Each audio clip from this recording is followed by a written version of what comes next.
आप सभी भाई-बहनों का सर्व कल्याण वृक्ष की प्रश्नोत्तर ज्ञान कक्षा में एक बार फिर स्वागत है। आज की चर्चा का विषय किसी भाई-बंधु द्वारा एक क्षतिपूर्ति शब्द हमने कई बार कर्मश्य की स्थितियों में इस्तेमाल करते हैं, बोलते हैं। कहीं-कहीं कुछ भरपाई कर दी जाती है। लेकिन ये सभी स्थितियों का अभिप्राय कर्मश्य की स्थितियों से है। क्योंकि शास्त्रों में देखिए एक-एक स्थिति पर बहुत ही विस्तार से तो समझाया है, लेकिन वो सूत्र रूपी स्थितियाँ हैं। कुछ शाब्दिक स्थितियों को जब तक आप चिंतन रूप में उनके अर्थ नहीं समझते, भावार्थ नहीं समझते, तो फिर भ्रम की स्थितियाँ कुछ ना कुछ बनी रहती हैं। देखिए, कुछ दिन पहले ही अभी भारत सरकार द्वारा देखिए बजट एक पेश किया गया। उसमें देखिए इनकम टैक्स की कुछ एक अलग-अलग स्थितियाँ समझाई गई हैं। हालाँकि हमारा देखिए वो कोई विषय नहीं है, बात कुछ और उदाहरण मैं देने जा रहा हूँ। सर देखिए, आप और हम जो आयकर भरते हैं, जितना-जितना कुछ स्थितियाँ होती हैं, तो कहीं-कहीं परिस्थितियों में क्या होता है कि आपको में इनकम टैक्स का रिफंड आता है। जब आपने मान लो कोई 27,000 इनकम टैक्स जमा किया था, लेकिन किन्हीं परिस्थितियों में आपको उस 27,000 जमा किए गए में से 15,200 रुपए रिफंड आ गया है। ठीक इसी तरह परमात्मा की कर्मफल सिद्धांत के अंतर्गत जिन कर्मों को आपने हमने किया ही नहीं, देखिए आप भाई-बहनों को हो सकता है ध्यान हो तकरीबन साढ़े 3-4 वर्ष पहले हमने एक त्रिविध ताप के ऊपर चर्चा रखी थी, जो कि शास्त्रों में देखिए बहुत ही एक विशेष स्तर पर समझाई गई है। देखिए कुछ कर्म तो प्रत्यक्ष रूप से आपके द्वारा जो किए गए हैं उनका फल तो आएगा और कुछ इन्हीं परिस्थितियों में दूसरों की अब आप लाल बत्ती पे खड़े हो, पीछे से किसी ने एक आपको टक्कर मार दी, तो गिर गए, भले ही उसका चालान तो कटेगा लेकिन आपको या तो आपको अपने किए गए कोई कर्म का फल किसी रूप में आया है या फिर आपका बिना किसी गलती के तो वो जो तो गिर गए, कुछ चोट लगी, कुछ स्कूटर को कार को कुछ नुकसान हुआ, जो भी स्थितियाँ देखी, उसकी जैसे बीमा कंपनी भरपाई करती है, सरकार भरपाई करती है, बीमा कवर कर लो, ठीक इसी तरह जैसे कर्मफल सिद्धांत है, वैसे ही एक क्षतिपूर्ति का सिद्धांत है। उसके अंतर्गत भरपाई कर दी जाती है। भरपाई का मतलब क्या है? कि या तो जो आपको दुःख अब बिना नए कर्म के मिला है, वो पुराने किसी कर्म का जो दुःख अभी आना था, उसमें से कम कर दिया जाता है। या जो आप आध्यात्मिक साधना में जो आगे बढ़ रहे हो, उस स्थिति विशेष में आपको आगे बढ़ा दिया जाता है। देखिए, इन सभी स्थितियों को आपने एक भावार्थ रूप में बात को समझना है। यानी कि परमात्मा के यहाँ ये जो इनकम टैक्स का रिफंड की बात रखी है या किन्हीं भी स्थितियों में, इन सभी स्थितियों को आपने ये ज्ञानपूर्वक बात समझनी है और ज्ञानपूर्वक बात समझ आने से ही इन सभी स्थितियों का एक विशेष आपको बात समझ में आने लगती है।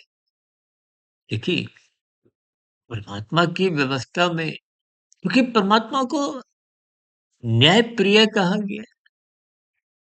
महात्मा किसी का पक्षपात तो लेते नहीं और परमात्मा की एक व्यवस्था है।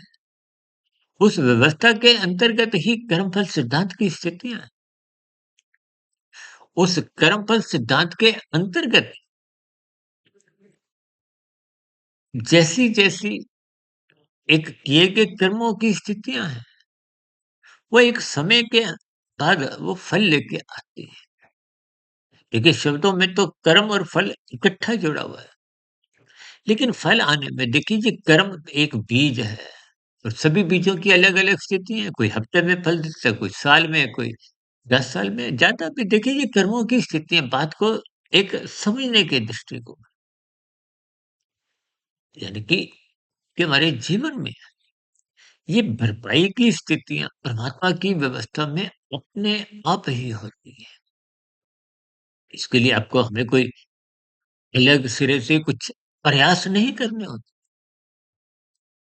देखिए इन सभी स्थितियों को आप ब्रह्म मुहूर्त ज्ञान उपदेश कक्षा की वीडियो जो प्रारब्ध से संबंधित हैं, कर्मफल सिद्धांत से संबंधित बहुत ही सूक्ष्म स्तर पर हमने 250, 300, 400 वीडियो देखिए, हमने तो जब चैनल आरंभ किया था, आरंभिक 6 कक्षाएँ कर्मों के रहस्य की, कक्षा नंबर 1, 2, 3, 4, 5, 6 इसी पे ही प्रसारित की थी। हालाँकि हमारी देखिए साधारणतः लगभग 99-99% जो वीडियो बनती हैं, विशेष रूप से देखिए ब्रह्म मुहूर्त ज्ञान उपदेश कक्षा की तो वीडियो ब्रह्म मुहूर्त में बनती है। हमारी कोशिश होती है कि संध्या बेला ज्ञान कक्षा की या जो आजकल सर्व ज्ञान वृक्ष की, ये भी हमारी अधिकांश वीडियो देखिए सुबह ब्रह्म मुहूर्त समय विशेष में ही बनती हैं या ब्रह्म मुहूर्त की लगभग समाप्ति के इर्द-गिर्द मतलब समाप्त होती हैं। तो हमने देखिए आध्यात्मिक ऑक्सीजन के अंतर्गत भी कुछ लघु ज्ञान संदेश के रूप में कुछ भे 2 ढाई 3 मिनट की वीडियो प्रसारित करना आरंभ इसीलिए किया ताकि कुछ चलते-फिरते एक साधारण मनुष्य को कोई बात समझ में आ जाए। क्योंकि ब्रह्म मुहूर्त ज्ञान उपदेश कक्षा में कुछ गंभीर विषय होते हैं। उन गंभीर विषयों की जब हम चर्चा रखते हैं, तो बहुत से ऐसे शब्द, वाक्य बोल दिए जाते हैं, जो साधारण परिस्थितियों में एक सामान्य मनुष्य को समझ नहीं आते। उन स्थितियों को हम आध्यात्मिक ऑक्सीजन के अंतर्गत लघु ज्ञान संदेश के रूप प्रसारित करते हैं।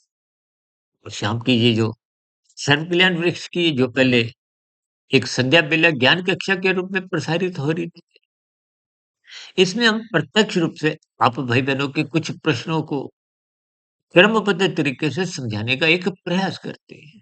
तो जब प्रश्न नहीं हो, तो हम एक साधारण परिस्थितियों में संसारी स्थितियों को मद्देनजर रखते हुए इन पर कुछ चर्चाएँ रखते हैं। भी कुछ दिन पहले ही देखिए ये जो दिल्ली के चुनाव हुए, उससे संबंधित कुछ एग्ज़िट पोल की स्थितियाँ थी, तो उससे संबंधित भी हमने कुछ चर्चाओं पे एक विशेष एक चर्चा हम देखिए कोई भी चर्चा रखते हैं, उसके पीछे के अर्थ और भावार्थ आपको सरल शब्दों में समझने होते हैं। जब बात सरल शब्दों में समझ में आ जाती है, तो फिर प्रकृति की व्यवस्था जो अनादि काल से चल रही है, तो फिर ये व्यवस्था समझ आने से कि कर्मों में सुधार आने लगता है। सर्वप्रथम मनुष्य पाप कर्मों से तो अवश्य ही बचता है, क्योंकि जिस पाप कर्म को करके आज आप ₹10 का फल खा रहे हो, वो भविष्य में तो आपको ₹100 का उसका दान करना है। उस ₹10 के ₹100 का कहो, ₹500 का, ₹700 का देखिए ये स्थितियाँ मात्र आपको समझने के लिए मैं बोल रहा हूँ। यानी कि किए गए पाप कर्मों का दुःख रूपी फल आपको हमें भोगना ही पड़ता है। इन सभी स्थितियों को आप जितना-जितना क्रमबद्ध तरीके से समझोगे, क्योंकि अक्सर हम देखिए ये जो आज राजनीतिक गलियारों में विभिन्न जो मुफ्त की को रेवड़ियाँ भी बाँटने का कुछ प्रचलन सा चल गया है, उस पर भी हमने बहुत अब तक वीडियो प्रसारित की है। देखिए, आप भोजन घर पे खाओ, चाहे भंडारे में, रेस्टोरेंट में, ब्याह-शादियों में, कहीं भी, चाहे मित्र के यहाँ, ये आपका हमारा स्वयं का कर्मशः ही कम होता है। आप बैंक्वेट हॉल में, ब्याह-शादी में यदि 4 रसगुल्ले अपनी प्लेट में डालते हो, आपने 2 ही खाए, तो आपके जो क्रमशः में से 4 रसगुल्ले कम कर दिए जाएँ, चाहे आप भंडारे में कुछ खा के आते हो। देखिए, ये बहुत ही सूक्ष्म स्तर पर स्थितियाँ हैं। स्वयं भगवान श्री कृष्ण जी ने गीता में यहाँ तक कहा है कि अच्छे अच्छे बुद्धिमान मनुष्य भी इस कर्मफल सिद्धांत की बारीकियों को समझ नहीं पाते।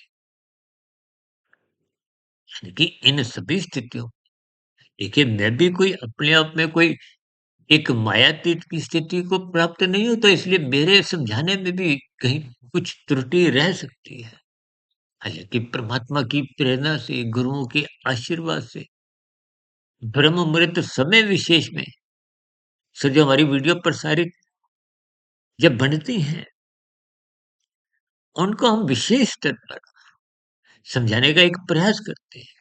और गुरुओं का आशीर्वाद कहो, आत्मा की एक प्रेरणा से इन पर कुछ ना कुछ हम उदाहरणों द्वारा स्पष्टीकरण देने का प्रयास करते हैं। फिर भी देखिए, हमारी भी देखिए, समझना और बात है, समझाने में कहीं त्रुटि रह सकती है। मेरी आप सभी भाई-बहनों से विनती है, इन सभी वीडियो में प्रसारित हो चुकी स्थितियों पर आप भी चिंतन करें। इन सभी स्थितियों को हम देखिए तर्कपूर्वक, अर्थपूर्वक, युक्तिपूर्वक कुछ उदाहरणों द्वारा समझाने का मात्र एक प्रयास करते हैं। इन सभी स्थितियों को भी गहरे तल पर चिंतन करें और अपने जीवन में सर्वप्रथम पाप कर्मों से बचें। जहाँ तक संभव हो अपने जीवन को सात्विक बनाएँ। सात्विक बनने पे आपकी हमारी दिनचर्या अनुशासित रहती है। ब्रह्म मुहूर्त में उठने की आपको एक प्रेरणा मिलने लगती है। ब्रह्म मुहूर्त में उठने मात्र से तुम्हारे दिन में जो राशि स्थितियाँ हैं, संसारी स्थितियाँ हैं, वो कुछ सिकुड़ने लगती हैं, मर्यादित रहने लगती हैं। और कम से कम मनुष्य फिर पाप कर्मों से तो अवश्य ही बचता है, यानी कि तमोगुण में गिरने से अवश्य ही, क्योंकि तमोगुण ही वो प्रत्यक्ष रूप से अधोगति का कारण बनता है, पाप कर्म करवाता है। इन सभी स्थितियों को मैंने कुछ प्रकाश डालने का प्रयास किया है।